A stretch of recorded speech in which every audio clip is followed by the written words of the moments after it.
I don't know what to do at this point. I just uploaded, a few hours ago, I uploaded my recent review of Strangers in Fanfiction. Unfortunately, Hasbro decided to immediately copyright claim it. For what reasons, I honestly don't remember, because at this point, like, after dealing with that bullshit for an entire month, I'm just like, who cares at this point? So I'm just like, screw it. I'm not going to torture myself with just waiting for them to respond for like another month or something like that. So I cannot believe that this has been a long time since I did this, but it looks like I'm just basically going to have to do the same thing I did when I had to redo Magic Duel, of which I'm just going to have to basically explain through the scene by scenes without any clips whatsoever.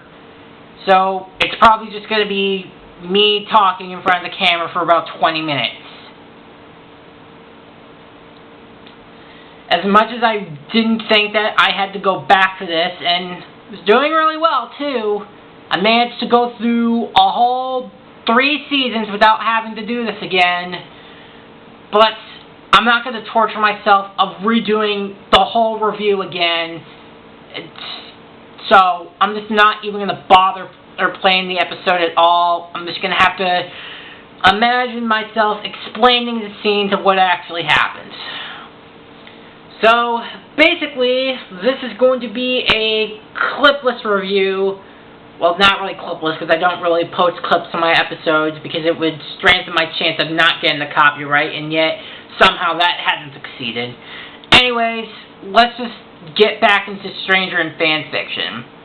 The episode would begin with a daring do tale of Twilight basically explaining the story to Rainbow Dash, who basically is going to go to a convention of Daring Do, which basically is, this entire episode is basically a call out to basically a general love to the entire Brony fandom and what they're like at not just like Bronies at BronyCon, but also any fan of whatever they enjoy and get to see it at a convention. Of course, only Rainbow Dash gets to go because I guess Twilight has to do princess stuff. Rainbow Dash tries to not make it a big deal, but she ends up making a big deal of it. At the convention, she comes across a pony named Quibble Pants after you get to see some of the stuff at the convention that surprisingly was in the show but not in an actual convention, like interactive sets and a series of like fun facts. Rainbow Dash meets a pony named Quibble Pants, and because they are both fans of Daring Do, they begin to bond over immediately and do a bunch of stuff. However, when they go to sit down and get lunch, they basically get into an argument where basically saying that Quibble Pants basically saying that everything Daring Do related after the first 3 books is crap, and Rainbow Dash tries to make the argument, and Quibble Pants basically acts arrogant and stuck up. This episode is where I basically stopped watching it after the first 5 minutes because that argument, I just hated it. Like, that was the point where I stopped watching the episode because I was just fed up with Quibble Pants because he comes across as the representation of those, critics who basically nitpick at every single little thing and everything is wrong with the later books, seasons, whatever, while Rainbow Dash is basically me, where I basically just enjoy anything, basically just take whatever there is and just enjoy the show with whatever they give out, or at least try to turn my brain off and not think about it too much. This is why I've managed to stick around longer than a lot of other people who basically gave up on the show, probably, I'm going to assume, after Season 5, because that was honestly the tipping point for most people. So anyways, after they get into a big fight, and for the most part, along for the rest of the episode, Quibble Pants acts like a spoiled, arrogant dick, Rainbow Dash tries to make Quibble Pants realize that he shouldn't be overly critical, but ends up coming across AK Yearling, or really Daring Do, who reveals that she has an artifact that she's trying to hide from Cavaleron, who, believe it or not, actually shows up at the convention. And a bit of a funny moment, he does actually have his own tent, which is kind of funny.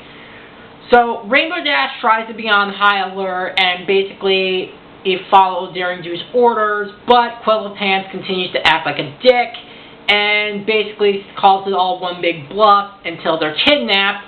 And even when he's kidnapped and held by Cavaleron, Quibble Pants still acts like a complete and total dick. Which kind of makes you wonder throughout the entire scene. It makes you wonder why the villains don't just punch him in the face or just like threaten him with some magical items and telling him, listen kid, I'm not some fake actor, I'm the real deal. I don't care what you think, I can easily break your neck. Okay, yeah, that's a little bit too harsh. But you get what I'm getting at, right? But then again, even when Cavaleron does try to tell Quibble Pants he's the real deal, he's just like, you're probably just some no-name actor who probably can't act like more so than the people who had to work on the Christmas tree. And the rest of the episode is just very grating to watch.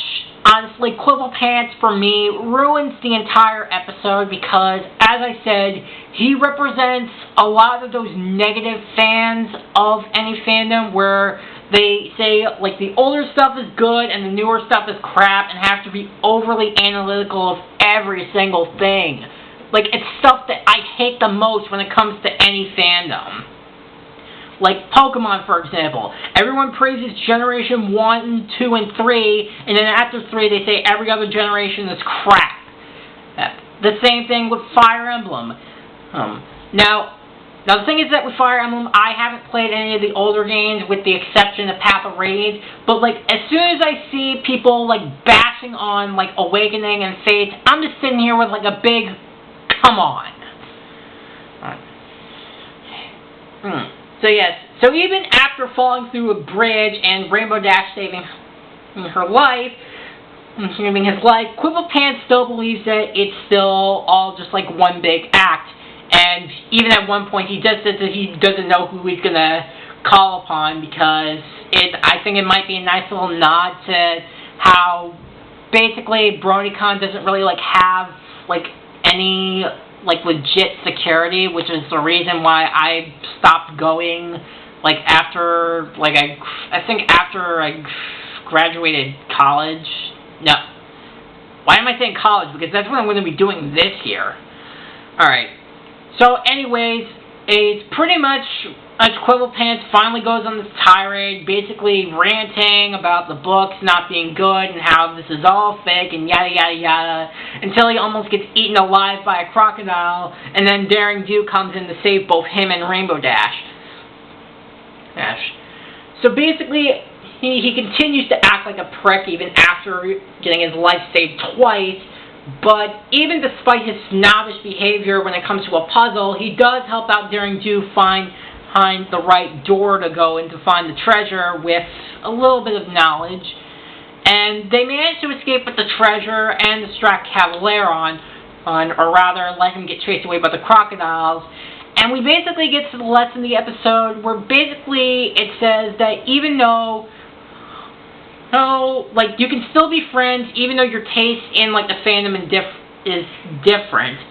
Like if you can ignore past like what you basically like and dislike, like how while Quibble Pants still thinks that the first 3 books are superior, he can understand Dash's perspective from the later books and vice versa, and they can still be friends despite the differences. And honestly, that was really most of the episode, really. There really wasn't much to say. Honestly, a lot of people say that this is probably the best episode of Season 6, and, well, I can see why people could think that, and it is a nice shout-out to what the fandom is like when they go to convention, but this episode just wasn't for me because Quibble Pants was just so annoying And again, I understand that he's supposed to be a representation of the people who are overly critical of a fandom and saying like the first 2, 3, whatever is superior and the rest is bad. It's the type of people that I hate dealing with in any kind of fandom, whereas me, I just basically just watch what I like, watch, play, or whatever, just sit down, turn my brain off, and just enjoy what I have. And it was just grating to sit through the entire 20 minutes, despite the good and lesson at the end. So as a whole, like I said, honestly, it's really hard to tell, because I can understand why people do like this episode, and why some of them think it's a good episode and that it's the best of Season 6. The episode just wasn't for me. I was thinking about just giving it a C, but since I can understand why people enjoy the episode, I'll give it a little bit of a sympathy point, so probably like a C+. Well, there really wasn't anything else to say, because as I said, this was basically one of those situations like It's About Time, where I've only seen the episode once, and it didn't take me until just tonight to see through the episode all the way through. So, there wasn't really too much to say, but I can see why.